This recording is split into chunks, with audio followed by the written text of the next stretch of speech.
Hi friends, September 17 నుంచి 10 రోజుల పాటు రెండో విడత ప్రజాపాలన కార్యక్రమం నిర్వహించాలని తెలంగాణ ప్రభుత్వం నిర్ణయించింది. వైద్యారోగ్యశాల ప్రాజెక్టులపై సచివాలయంలో సీఎం సమీక్ష నిర్వహించారు.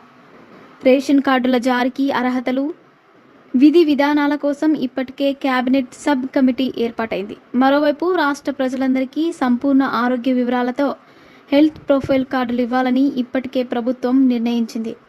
రేషన్ కార్డులతో పాటు హెల్త్ కార్డుల జారీ కోసం అవసరమైన వివరాలు సేకరించేందుకు సెప్టెంబర్ 17 నుంచి 10 రోజుల పాటు రాష్ట్ర వ్యాప్తంగా ప్రజాపాలన కార్యక్రమం నిర్వహించనున్నట్టు సీఎం రేవంత్ రెడ్డి వెల్లడించారు. క్షేత్రస్థాయిలో సిబ్బందిని సన్నద్ధం చేయాలని అధికారులను ఆదేశించారు. డిసెంబర్ 28 నుంచి జనవరి 6 వరకు మొదటిసారి నిర్వహించిన ప్రజాపాలన కార్యక్రమంలో 6 గ్యారంటీల కోసం రాష్ట్ర వ్యాప్తంగా 1.25 కోట్ల దరఖాస్తులు వచ్చాయి.